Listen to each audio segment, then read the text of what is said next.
अपना घर हो ये तो सभी की ख्वाहिश होती है और आज हम जिस मूवी को एक्सप्लेन करने वाले हैं उसका नाम है night always come. Hello everyone. Movie की शुरुआत में दिखाया जाता है लेटन को, ये अपने बचपन की यादों में खोई होती है। अपने भाई के साथ कभी खेल रही होती है तो कभी अपने पापा के साथ खेलती हुई नजर आती है।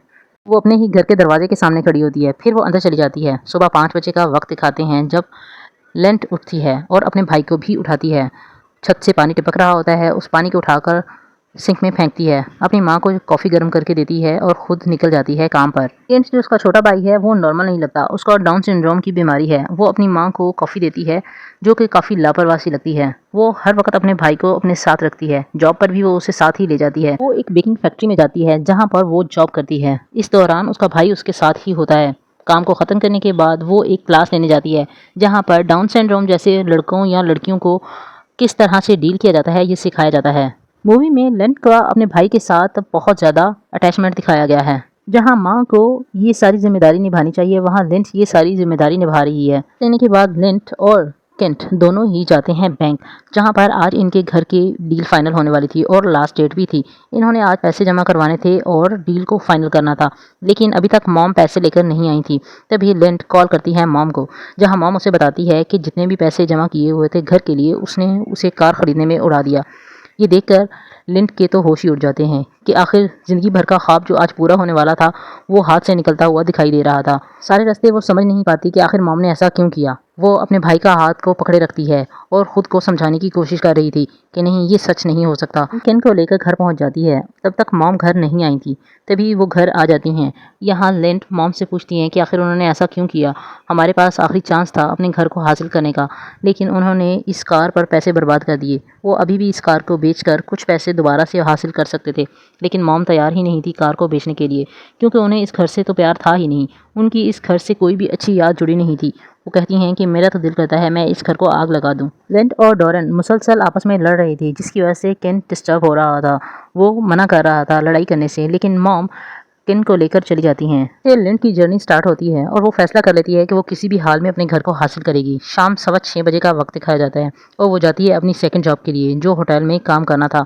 स्कॉट गर्ल का भी काम करती है, इसलिए वो अपने एक क्लाइंट स्कॉट को कॉल करती है और उसे मिलने के लिए बुलाती है। वो एक तरफ होकर स्कॉट से बात कर रही होती है, जहाँ पर उसे कोडी नजर आता है। कोडी जो कि सिगरेट पी रहा था उसे सिगरेट के लिए ऑफर करता है और वो उससे सिगरेट पीती है और यहाँ पर ये आपस में थोड़ी देर बातचीत करते हैं। तभी लेंट चली जाती है स्कॉट से मिलने के लिए। लेंट स्कॉट से $25,000 की डिमांड करती है, लेकिन वो कहता है कि ये बहुत ज़्यादा पैसे हैं जो मैं तुम्हें नहीं दे सकता, लेकिन वो उसे क्लोज होने के लिए कहता है, जिसके लिए लेंट मान जाती है। और तभी 8:30 का वक्त दिखाते हैं। वो उसे इस सब के लिए $500 के बजाय $1000 देता है और कहता है कि उम्मीद है कि हम दोबारा नहीं मिलेंगे।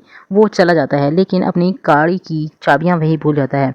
लेंट उसकी कार लेती है और वहाँ से चली जाती है। रास्ते में वो उसे बार बार कॉल करता है और गलत बातें बोलता रहता है। लेंट उसकी कार एक गैराज में छोड़ती है और अपनी कार में चली जाती है। वो अपनी एक फ्रेंड के पास जाती है जिसका नाम ग्लोरिया है। उससे वो $3000 मांगती है, क्योंकि उसने उससे उधार लिए थे जो कि अभी तक वापस नहीं किए। वो भी एक स्कॉट गर्ल है। ज़्यादा इशारा करने के बाद ग्लोरिया लेंट को सिर्फ $500 देती है, अपनी सेफ अलमारी में से निकाल कर। ये चीज़ लेंट देख रही होती है। वो चाबियों से पकड़ाती है और चली जाती है। उसके चले जाने के बाद लेंट उसके सेफ को खोलने की कोशिश करती है, लेकिन उसे पासवर्ड नहीं पता था, इसलिए वो उसे खोल नहीं पाती।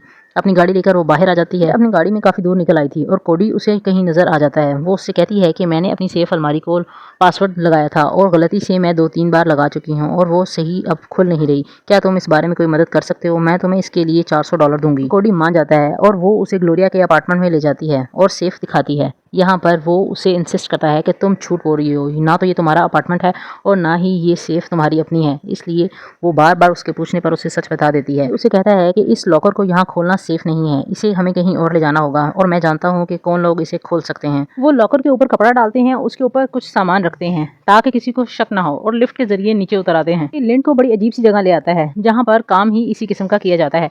वो शख्स भी लिंट से पूछता है क्या सच में ये लॉकर तुम्हारा ही है? हाँ, लिंट चाहती थी कि उस लॉकर को तोड़ा ना जाए बल्कि खोला जाए, लेकिन वो लोग उसे तोड़ देते हैं और उसके अंदर से सिर्फ $6000 ही निकलते हैं और बाकी कोकेन निकलती है जो बहुत सारी होती है।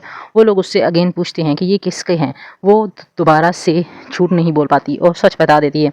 तभी वो सारे पैसे और कोकेन लेने लगते हैं, लेकिन यहाँ मजबूर होकर लेंट उन्हें मारती है और उनसे पैसे और कोकेन का बैग लेकर भाग आती है। तभी किसी तरह से कार लेकर आ जाता है और वो वहाँ से भागने में कामयाब हो जाते हैं। में एक जगह ये रुकते हैं और पैसे गिनते हैं और कोकेन को भी अंदाज़ा लगाते हैं। ये पैसे कम थे। ये अंदाज़ा लगाते हैं कि ये पैसे उसके पास मौजूद हैं और कोकेन भी है, तो वो पुलिस को तो बिल्कुल भी रब्ता नहीं करेगी। लिंड कोडी को स्कॉट की मर्सिडीज के बारे में भी बताती है, जो उसने किसी गैराज में छोड़ी थी। वो सोचती है कि उसको बेचकर बाकी पैसे पूरे किए जा सकते हैं। अब कोडी पर पूरी तरह भरोसा करने लगती है, इसलिए वो सब कुछ बताती है उसे और फिर अपने भाई को लेने की बात भी करती है। जब लिंड अपने भाई को लेने जाती है तो वो उससे पूछता है कि क्या वो लड़का अच्छा इंसान है जिसे तुम लाई हो साथ। वो कहती है कि हाँ, उस पर भरोसा किया जा सकता है। यहाँ पर वो नॉर्मली बात करते हैं आपस में। यहाँ से ये स्कॉट की मर्सिडीज के पास जाते हैं, जहाँ पर जाकर कोडी अपना रंग दिखाता है और वहाँ पर उससे वो पैसे भी छीन लेता है और कार की चाबियां भी ले लेता है। लिंड को तो कोई रास्ता नजर ही नहीं आता कि अब वो क्या करे। अभी आगे ही था कि वो उसे अपनी कार से कुचल देती है, लेकिन वो मरता नहीं, थोड़ा जख्मी होता है।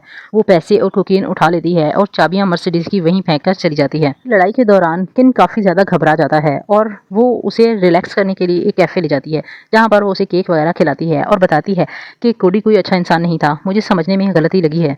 हालांकि किन पूरी तरह से नॉर्मल नहीं है, लेकिन वो फिर भी कहता है कि मैं घर का मर्द हूँ, मुझे तुम्हारा ख्याल रखना चाहिए। लिंड उसे कहती है कि हम एक फैमिली हैं, हमें साथ जुड़े रहना चाहिए और तुम्हारी इसमें कोई गलती नहीं है। तुम बहुत अच्छे हो और तुम ही मेरा सहारा भी हो। रात भी हो चुकी थी। अब ये आगे टॉमी के पास जाते हैं, जो कि लिंड का एक्स भी था। वो उसे कोकेन दिखाती है और पैसों की डिमांड करती है। वो कहता है कि मेरे पास इसके लिए पैसे नहीं हैं।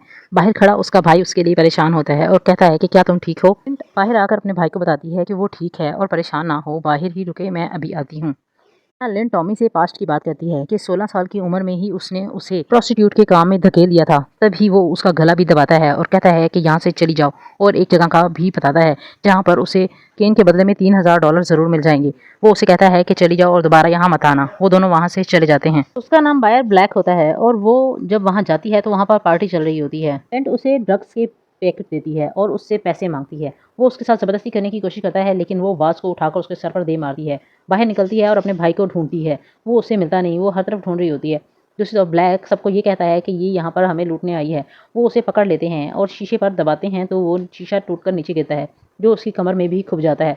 वहाँ से वो पैसे लेकर निकलती है। वहाँ के 5:15 बज चुके थे और अब वो घर आती है अपने भाई को लेकर, जहाँ उसकी माँ मौजूद होती है। दरअसल वो अपने बाप का वो घर बचाना चाहती थी और वो पैसे सारे ले आती है। वो माँ को बताती है कि मैंने पूरी रात लगाकर ये पैसे कमाए हैं। उसकी माँ उसकी कमर से खुबे हुए कांच के टुकड़ों को निकालती है। उसकी मॉम डोरेन उसे मना करती है कि तुम्हें टॉमी के पास नहीं जाना चाहिए था, लेकिन वो वहाँ पर बात करती है कि ये बात आपको तब करनी चाहिए थी जब वो मुझे 16 साल की उम्र में यहाँ सर लेकर गया था और बुरे हालात में रख रहा था, तब तो आपने उसका साथ दिया था। उसकी माँ यहाँ से फिर कहती है कि मुझे इस घर से बिल्कुल भी मोहब्बत नहीं, क्योंकि मेरे यहाँ पर कोई भी अच्छे ताल्लुकात या अच्छा वक्त नहीं गुजरा। अगली सुबह लिंड उठती है और अपने भाई केन के पास जाकर लेट जाती है। वो उसे बताती है कि वो उससे बहुत प्यार करती है। वो दोनों एक दूसरे से प्यार का इजहार करते हैं। अभी तक उनकी मॉम सो रही थी।